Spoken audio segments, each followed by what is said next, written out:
Yeah, thank you very much. WSC is a great partner as always. Really appreciate you hosting us.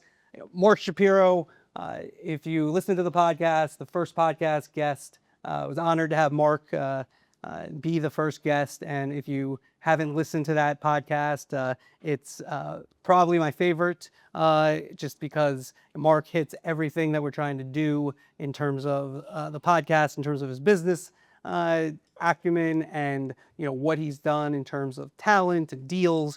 So nobody better knows where the puck is going before it gets there. So Mark, and if you don't know, which I'm sure most of you do, he's the president and chief operating officer of TKO Group Holdings, Inc., and the president and managing partner of WME Group. And Mark, really appreciate you joining us. Good to be here. Thanks for having me. So where I want to start, because we did part one, where we went through your career and how you got to ESPN. I think I kind of want to look a little bit at the future to start. And where do you see the opportunity in sports media? Yeah, I mean, I think today, first of all, I think it's really exciting that sports is so far ahead of everything else right now. All forms of content. It's all come back around. Movies, books, TV, short form, creator economy, you name it. And somehow, over the course of all these years, sports, which always had a nice place in the park, if you will, has risen to the top. And I think a lot of that is obviously driven by social media and streaming, and people want to watch when they want to watch. But when it comes to sports, you don't have that luxury, right? It's you follow rivalries, you follow certain players, personalities, you have the team that you love or you've watched your whole career, your whole life, and you want to be there when it's happening, live. You want to be at the center of the conversation. And I think to your question on media, today nothing's more important than live experiences, premium content, and live content. That's where that's the center of the universe right now. And you can be a secondary or tertiary sport, but it doesn't matter if you could put a good game together, good storyline, good narrative, good personalities, you can get behind and market that, then you can build a following. And so sports is really having its moment right now. And I don't see that changing anytime soon. Yeah, I tend to agree, in part because, a lot of media is getting narrower. You're seeing cuts, but when you look at live sports, there's just more and more players. And you just did deals, Paramount and CBS, $7.7 billion over 7 years for UFC. Then you just did another agreement with ESPN for your PLEs for WWE, which is $325 million per year, 5-year deal. Just first off, I just want to understand. I didn't confirm any of those numbers. Yeah, okay, all right, they're all correct. Give me an understanding of the process of those deals and when you start negotiating, and just a little behind the scenes in terms of how you get there. Look, it's relationships first and foremost, right? And it's not relationships when you need those relationships. It's relationships that are genuine and authentic, and you've built them over the years, and you understand each other's businesses, and you understand the definition of partnership, and you feed each other, and you grow together. Period. End of story.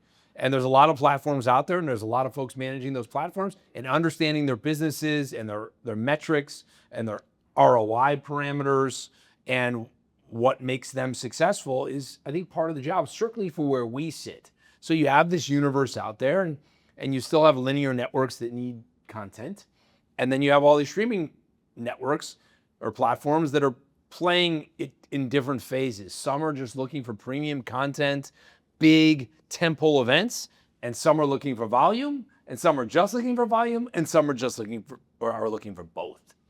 And really knowing those platforms, knowing the decision makers at those platforms, knowing what will move the needle for those platforms. Because at the end of the day, you're not just taking UFC out the market trying to get the highest price. That's short-sighted. You're playing the long game, right? We're only 30 years into the UFC.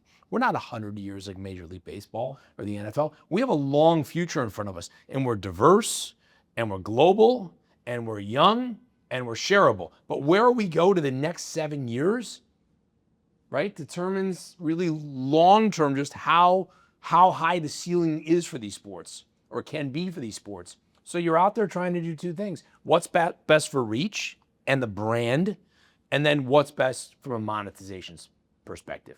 If you're a private company, different story. You got your own numbers, you got your own investors. It's not public. If you're a public company, you have expectations that are out there that if you're not hitting those expectations, those estimates, right, your stock price is going to go the other way, and ultimately, too often you're judged only by that. So I would just say, like whether it's UFC or WWE or professional bull riding or any other sports property, remember IMG is part of TKO. I mean, we're negotiating 150 different properties with 160 different territories every single year. So we have to know the markets, we have to know the platforms, you have to know the decision makers in those markets or of those platforms, and we have to be able to test really the spectrum of the end game, how high it can go, how you can monetize it, and how ultimately it's going to grow audience and brand. Now, when I look at those deals, though, the UFC deal. And Simon, sorry. Well, I'm about to get there. I'm going to kind of get there because I wanted to ask you, you've been doing this a long time. Mark was running ESPN's programming production at 31. And, it's pretty quick. We'll get into that in a second. But I would think patience. From my career, like I've learned, patience is kind of, and you hit those deals at the right time in terms of, but that doesn't happen by accident. You have to read the market, you have to understand it. That's right. So for Paramount, obviously they had the ownership change with David Ellison, and then with ESPN, they started going direct to consumer. Those were two things that worked in your favor. Very good timing.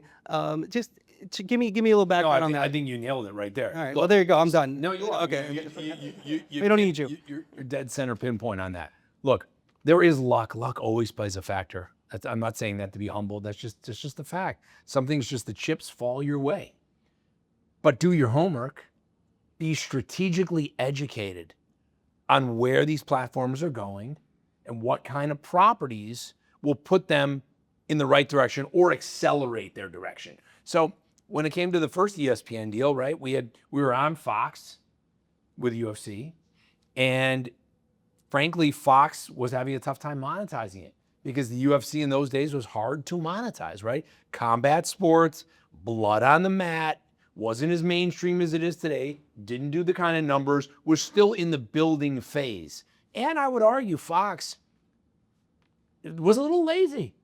It takes work to sell the UFC, especially in those days. It takes work. When I was at ESPN, I would always get on top of my sales guys like, don't tell me that you're selling SportsCenter. That's total bullshit. SportsCenter sells itself. Hello? Yes, we'll take your order. That's the sell of SportsCenter. Everybody wants SportsCenter. Tell me how you're selling hunting. Tell me how you're selling fishing.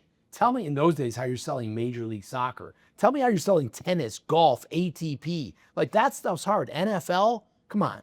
Like those are premiums. It's how high you can get. It's when you strike and what the CPMs are, how you create a supply and demand market. That's a whole different story. So for us, Fox really wasn't aggressive or didn't know how to package it or didn't have enough sports, didn't have the right strategy or didn't put the effort in or had a bad sales team. I don't know what to tell you, but they weren't selling it well. So they came to us and said, we want to renew because the demos have been great for us, but we want to take down the rights fee. Go south. Well, now we have to create a market because we're obviously not going back to Fox. And we created a market, to your point, with ESPN because ESPN was on the verge of launching ESPN Plus. And their strategy was to put a lot of live events, but mostly secondary and tertiary sports. And you're not going to sell a lot of subs. I don't care how cheap.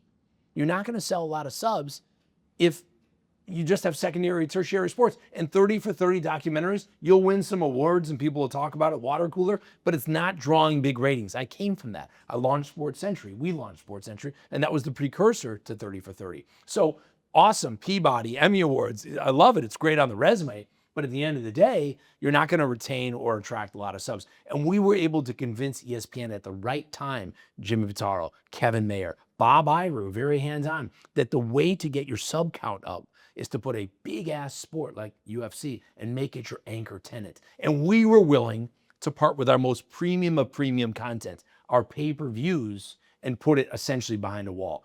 And so quickly, they went from 3 million to 25 million. And to their credit, they gave us a ton of credit. So now when it comes time to renew the UFC, you're at a point where ESPN is going to direct to consumer, so you have another good window.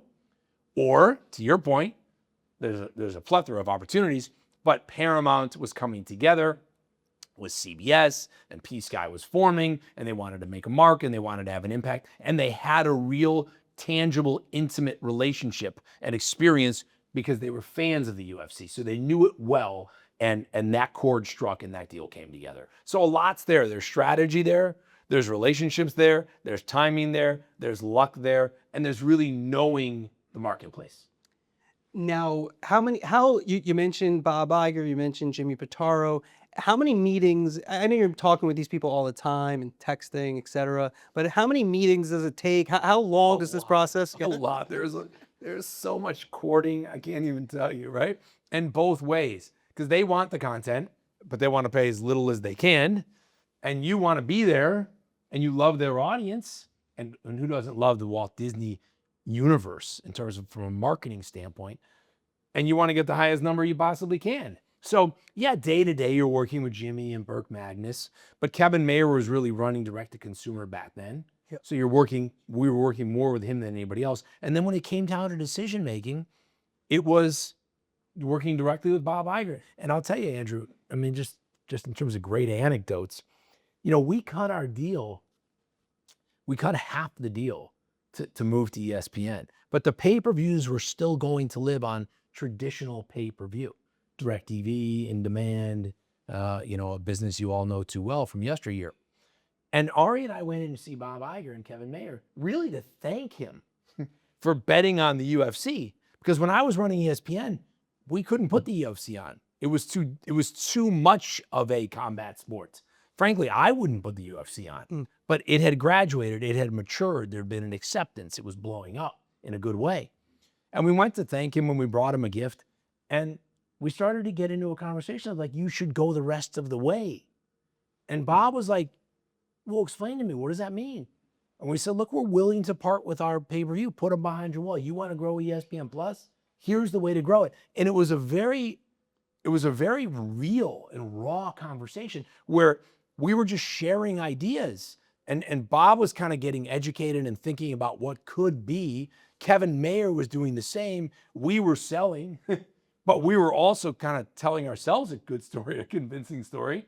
And 48 hours later, we had another $300 million and the pay-per-view. And we negotiated that part of the deal, the finer points of that deal, while they were flying from LA to New York on the jet. And Ari and I were on the ground texting in real time. Oh, wow. And sometimes, deals get done in a cocktail napkin, and sometimes they get done from 40,000 feet. And I want to know, what was the gift? What do you get Bob Iger? Yeah. That's a great one. We brought in, what are those, the big books? Yeah, like a Taschen book. Like massive. Okay. Like the size of, half this room. A big book on the UFC. Oh, wow. And we had to carry it in. It's so funny. We're getting the book. We packed it up. It was in the car. We drove over. And we have to carry it in together like a bunch of schlubs. We're like in full suits, like carrying this heavy book. And we take it out of the car and we're like walking to the lobby, and we passed Richard Lovett from CA. We're like, hey, Richard. But our hands were obviously totally full. We come up, we're like sweating, like, what do you guys got there? And it's not something you can hand off. You just kind of like, can we give this to somebody? And then we just kind of show Bob, and oh, great, thanks. Yeah, I'll look at that later. And then $300 million later, isn't it? Yeah, it was worth it. It was worth it, and you're stronger afterwards. Good workout. Definitely a good workout. So I mentioned before that you got to the top of ESPN at a very young age. When you got there, I was covering. I was at the New York Post then, covering you and the deals. You brought Monday Night Football over. But you were young and brash. I know people are going to be listening to you, going to be hard to believe that because you're a little bit older but still brash. But what did you learn from then till now that you're different? How have you changed over time? I mean, whatever. I've grown up. I'm old now. But I would just tell you, it's so interesting for you to say that, because you're right. But it wasn't so much I was brash. Like, I told it like it was. And when you're 30 years old and you're running ESPN, and everybody, all your competitors, partners, everyone's older than you, and they're like, how is this kid running the show? And I have to negotiate with this kid. You just learn like you can't be so direct. I mean, really, that's what I learned over time is that, oh, they might say brash or they might say cocky or they might say arrogant. Like I kind of felt I'm not Charles Barkley, but Barkley like tells you like it is when he's on. That's what makes him so good on the show, right? I mean, he's always giving it to you like it is. So when Dick Ebersol is behind the scenes to all these media writers whacking ESPN like bad home, what a bad decision by the NBA, moving to ESPN, going to cable. And I know he's doing it. And I know this from David Stern. And I know this from Adam Silver. And I know this from the writers. Oh, you wouldn't believe what Ebersol say. But Ebersol has just lost the NBA and NBC. He's pissed off. Yeah. So he's going to bury us. And fortunately, the ratings are now less. So fortunately for his conversation, it's a layup, right? I'm sitting here with ratings that are less and people are saying NBA made the wrong decision. And I'm standing up for ESPN. That's my job. And I'm going to be a fierce defender. And I'm going to tell it like it is. And I'm going to explain why we're better, even if the ratings aren't showing that. And that comes across of, whoa, I can't believe he's saying that. I can't believe he's taking on Dick Ebersol. And they're maybe not saying that if I'm 40 years old. But the young, immature, cocky, he needs to get a little of his, that doesn't work and it doesn't go over well. And they never accept it. Yeah, I mean, there's a lot of jealousy too, because you did get there. We talked about in the first pod. I mean, it's an amazing thing. I mean, I think, I've been covering this a long time in terms of like stories that are hard to believe. How you got to the top of ESPN so young is one of the more incredible ones. Well, and ESPN it was such a strong brand and it was only getting stronger. And it was so a point, it was such a destination. People woke up watching SportsCenter first thing in the morning again and again and again. And they went to bed watching SportsCenter. And guys like Stuart Scott were like household names. And so there was a changing of the guard, frankly, with the networks losing, right, their power, losing their positioning, losing their strength. And here comes cable and here comes ESPN. And who's this guy? And there was a lot of that. And my boss was George Bodenheimer, who was just salt of the earth. He didn't want to be the PR. Like he didn't want to be out there doing the messaging and taking folks on. So it was really this opportunity that Chris LaPlaca and Josh Krulitz and I built and Mike Soltis we're gonna stand up for ourselves. Like we're strong, we're coming, and we need a spokesperson. And Mark's not afraid to take on the naysayers.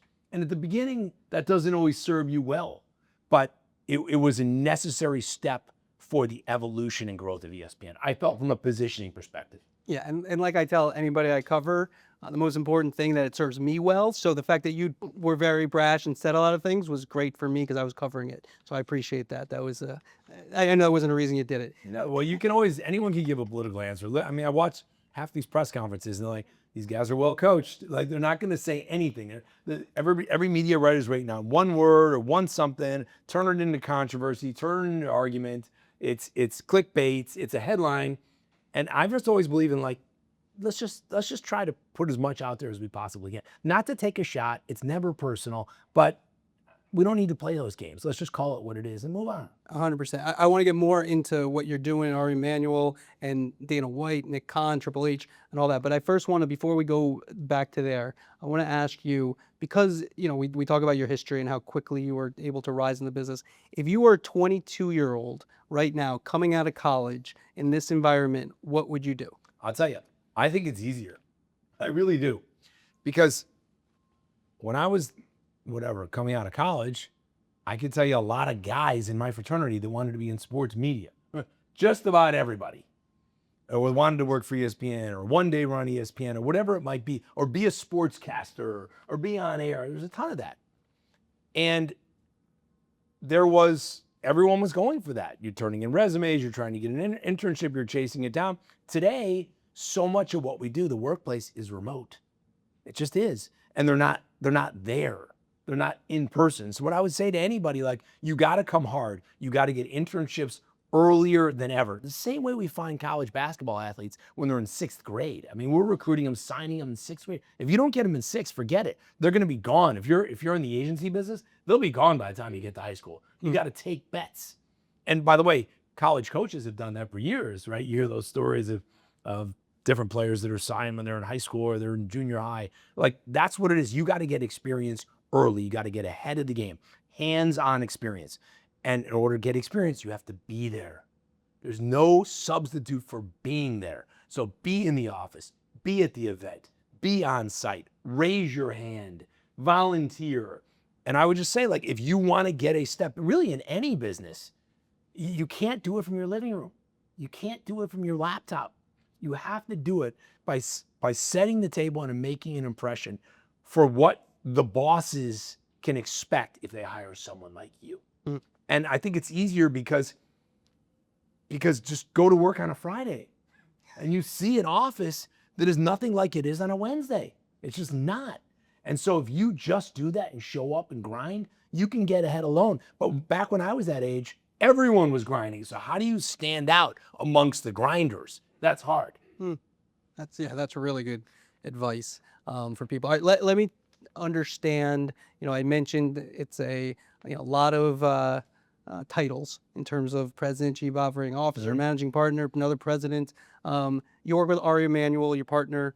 Just give us some insight into what it's like. Well, first off, actually, I want to know, how did you guys first get together, and how did the relationship start? We met on a plane, happenstance, and we're both from Chicago. We had a lot of friends in common, places in common, experiences in common, and we just hit it off. And even though running William Morris, or Endeavor at the time, those came together, he wasn't specifically in the sports business. He's a huge sports fan. He loved ESPN, and we connected, and he was constantly trying to sell me shows, because at that time, ESPN, we were in the original programming business. If you remember, we started doing more docs and made-for-TV movies. Playmakers, scripted series, and that was Ari's business.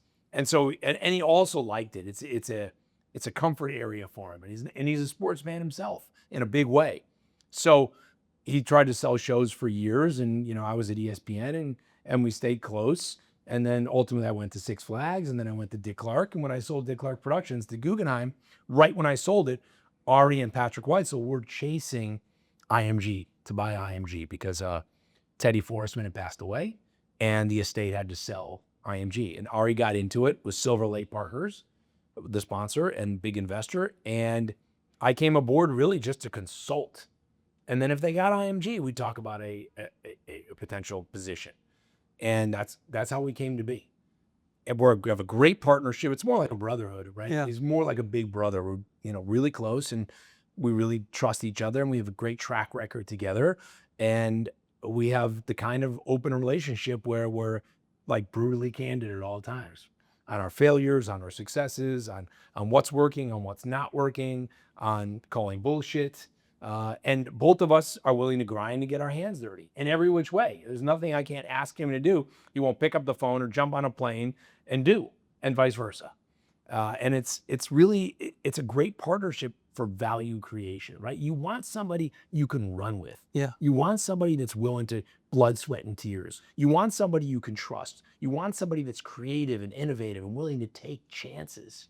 And we're both big believers in relationships. A lot of things I've done in my career, from jobs to boards, is frankly, I'm just trying to kind of broaden the aperture, right? Broaden my knowledge, broaden the Rolodex, learn about businesses that I find attractive, or I think ultimately are shaping society and or specific marketplaces.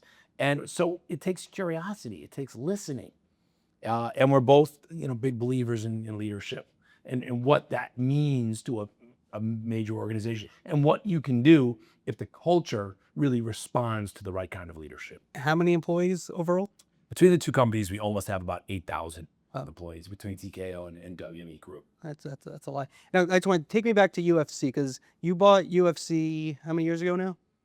It's about 10 years. 10 years ago. About 4.2 billion. 4.2 billion. So when you bought it for 4.2 billion, I do think the reaction, and I don't like the generalized reaction, because I think it's a very easy thing to do, but I do think it was way too much, dumb move, and it's kind of worked out. 4.2 billion, you just did a rights deal for 7.7 billion. So it's worth it's worth 12 to 15 now. Okay. So first of all, it's always in the eyes of the beholder, right? I mean, you paid too much, you wrote too big of a check, or like, what's too big of a check? The check is what the marketplace will say. If we didn't do it for 4.2, Fox, which is one of the big bidders, might have done it for 3.8 or 4 billion. You do what you need to do to get the asset if you think it makes sense long term, and you're playing the long game.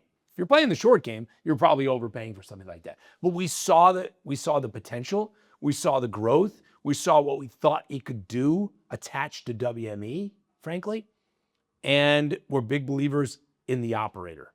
And the operator in this sense are Lawrence Epstein and Dana White. And they make it rain. And we thought 1 + 1 = 5. So we were all in.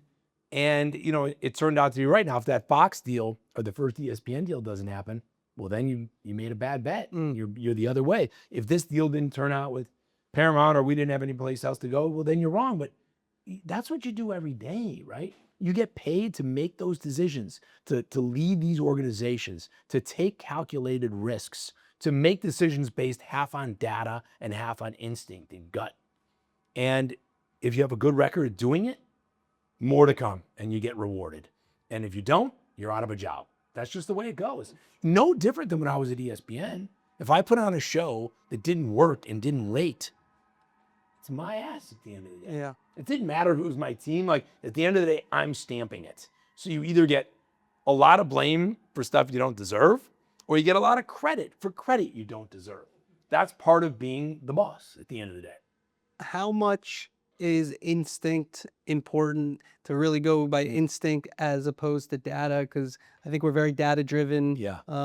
But I feel like personally, I don't know, in my career, I feel like when I go by instinct, I've made better decisions than when I go just data. Yeah, it's so funny. I mean, that's like a super Monday morning quarterback. Because if you make a decision based on instinct or gut, and you're wrong, someone's like, you idiot, you have all this data and analytics. Why didn't you look at that?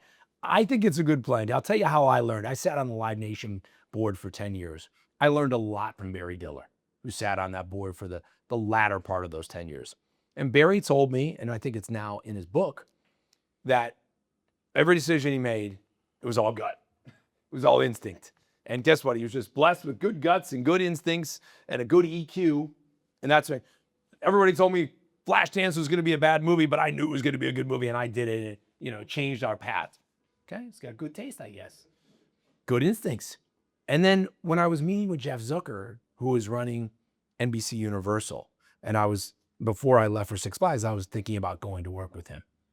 CNBC, MSNBC, the Today Show, and I just love what he did with the Today Show. I mean, Jeff's so good editorially, journalistically, good leader, good businessman.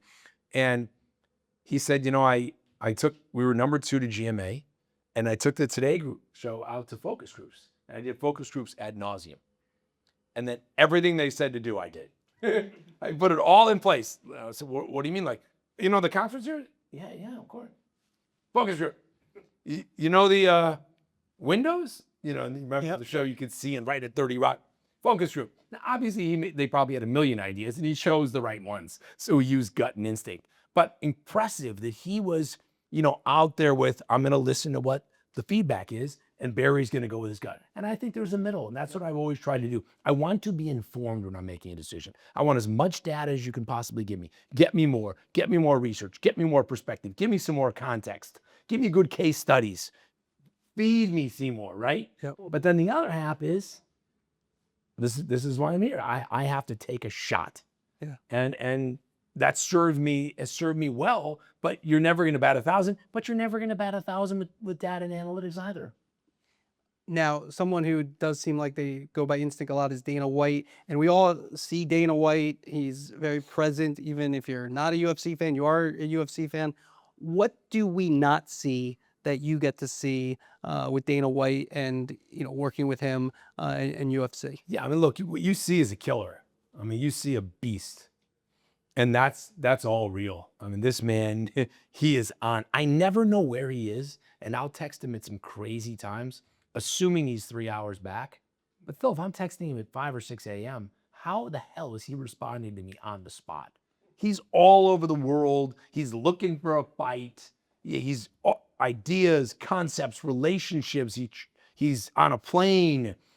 But he walks the walk. He really does. And he's so passionate. And I think what you don't see is that same passion he applies to how he manages and leads people.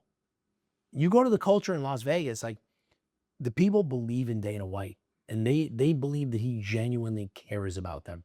He cares about their best interests. He cares about their personal growth. He cares to see them rewarded. He cares about their upward mobility. Same with the fighters. You don't have to be a star today. That's why he shows you the love. No, he treats the alumni of UFC the same way he does his most modern rock stars of today. And it's a real human element, right? And I love talk about somebody that tells it like it is. Charles Barkley, that's how he is. He does those press conferences. You can ask him anything, just be ready for the answer. Now, on the WWE side, you have Nick Khan and Triple H. And how, when you talked about deal with them, what is that relationship like?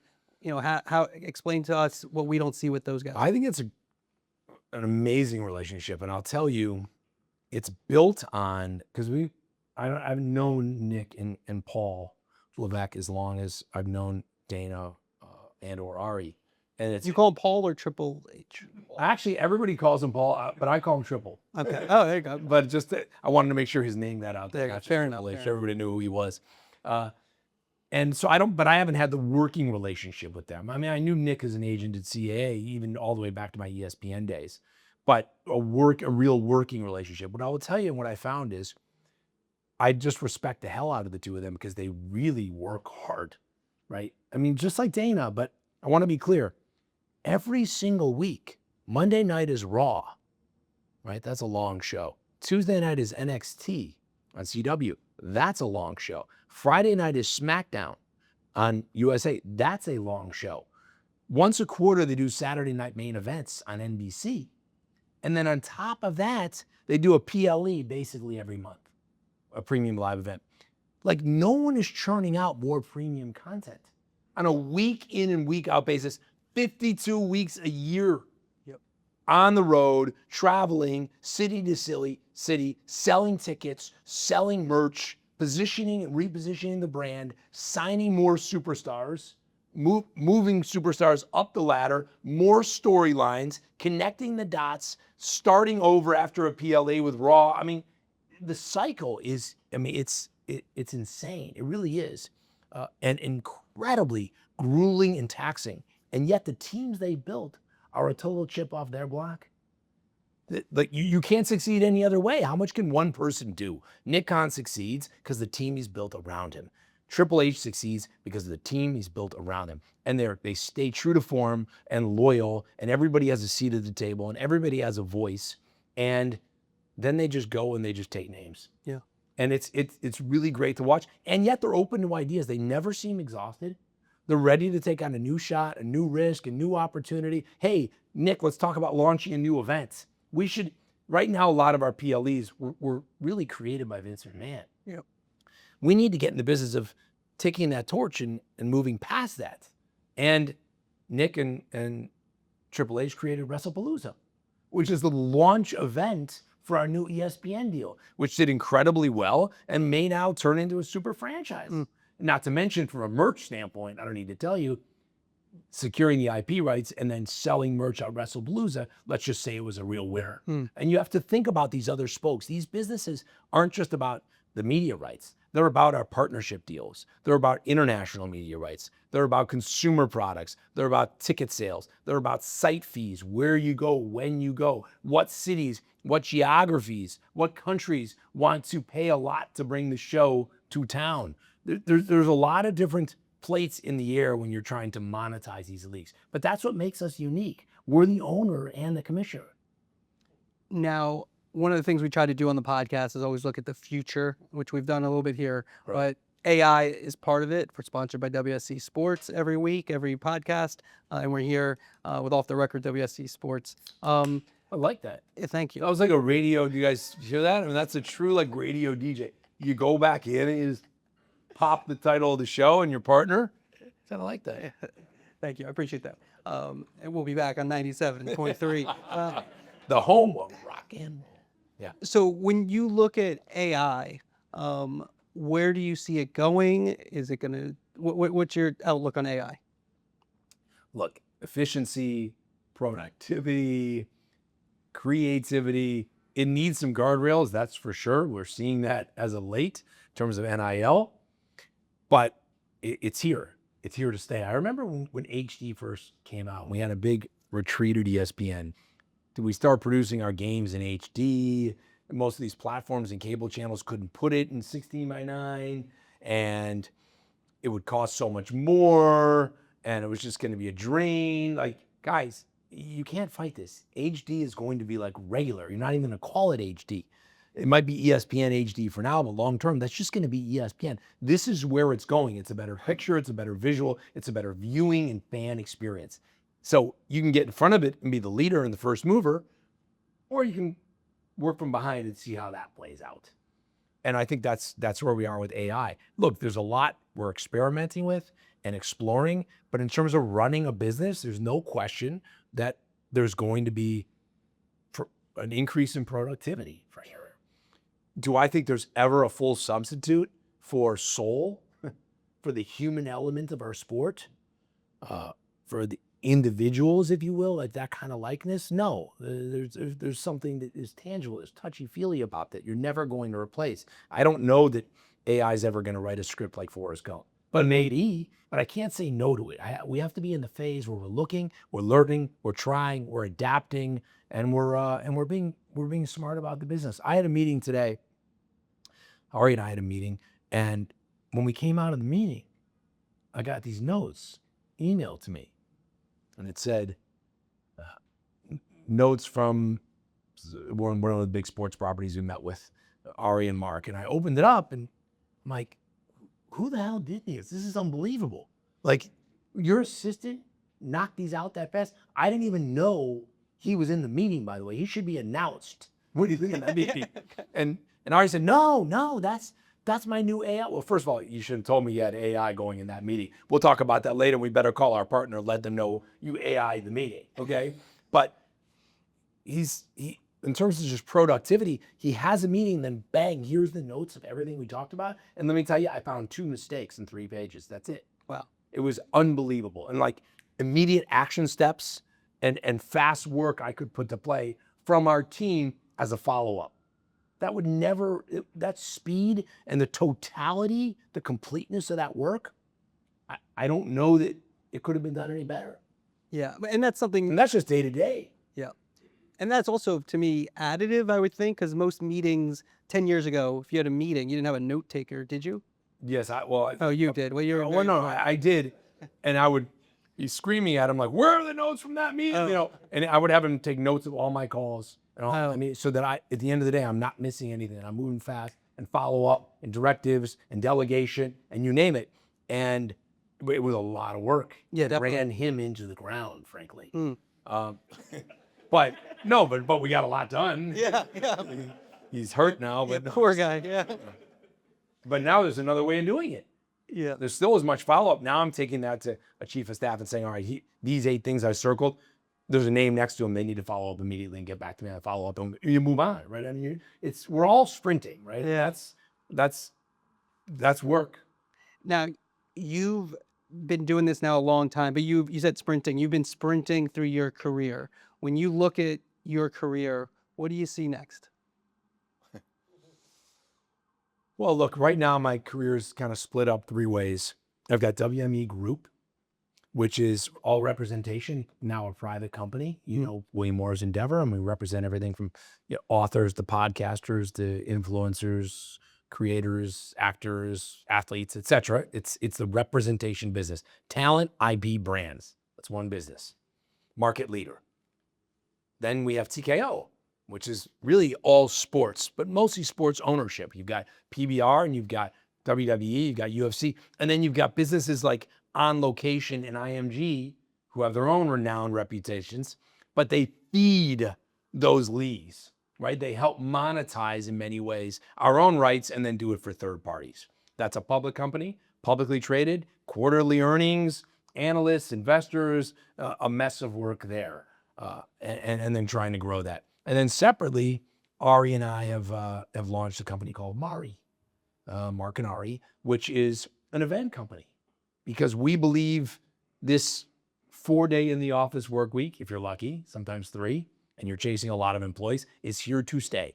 This experience economy is here to stay. People want events. They want to be communal. They want the water, they want to be around the water cooler all the time.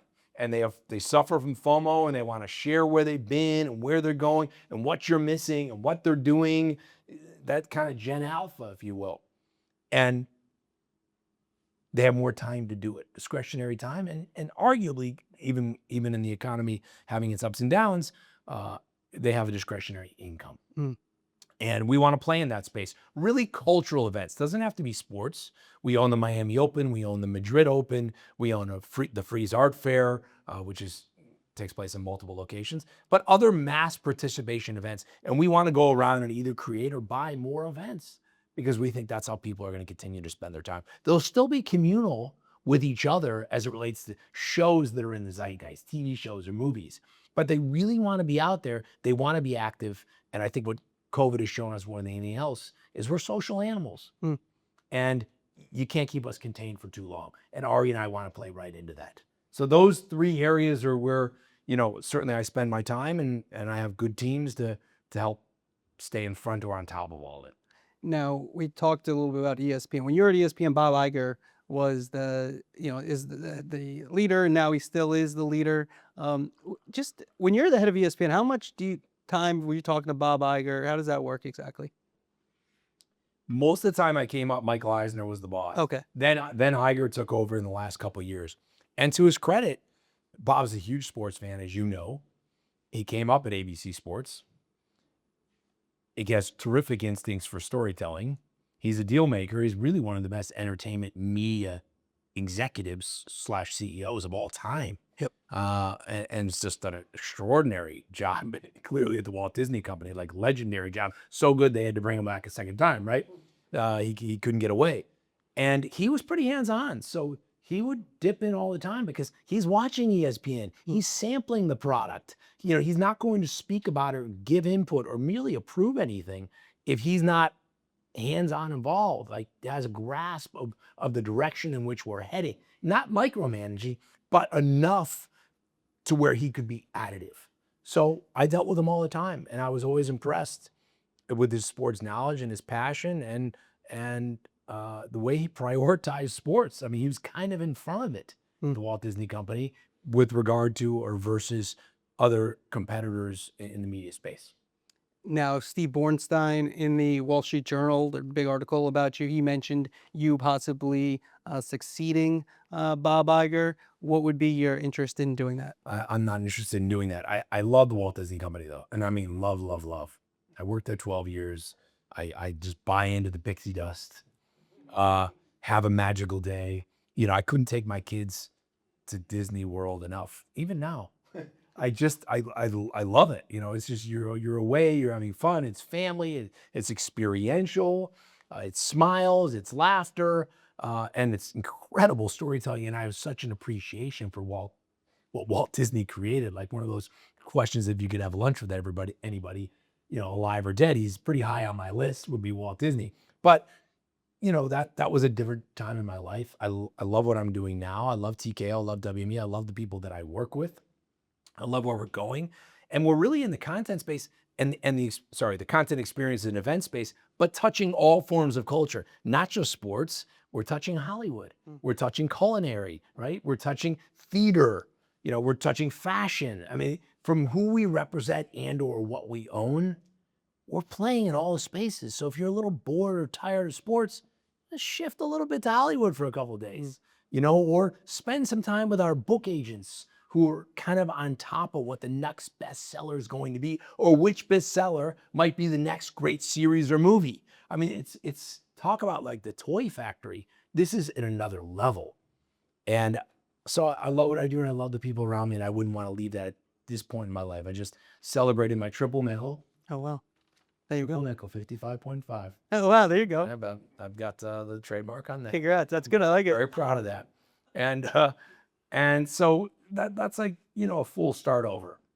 All right. Last one. We go off the board. And there's no, you're going to have to come off the cuff here. Favorite ride at Disney? Oh, yeah. Great one. For sure. is Guardians of the Galaxy. Okay. Okay, which is one of the more recent, and I'm a throwback, so I could give you a million. I mean, even the Dumbo ride, I still could have a good time on, depending the age of the child that's with me. But I will just tell you why do I love that? Forget about the tosses and turns and the ups and downs. And remember, I ran Six Flags, so I know this business pretty well, which is another reason why Steve would say that in terms of succession. But it's the experience of the ride. That's what makes it different. You're getting on, it's in the dark, so you don't necessarily know where you're going. And they're piping music, different song each time, into your experience. When we're growing up, I don't care if you're going to Six Flags, you weren't getting a multi-sensory experience. And now you are. And I thought that was the imagination was extraordinary. So, because you're never going to build the fastest or the tallest or the most upside down. Someone's always going to beat that the next month. So you have to really approach it from a multi-sensory experience on how you can make that ride a once in a lifetime experience that's unique and different every single time. And that's what that ride does. Well, that's why I like having you on the podcast, because seriously, unique and different experience. Mark Shapiro on the podcast, the first podcast, and now this event. Really appreciate your time. It was great. So let's hear for Mark Shapiro. Well, thanks to you, and to WSC. It's been great being partners there. Great. Thanks, Mark.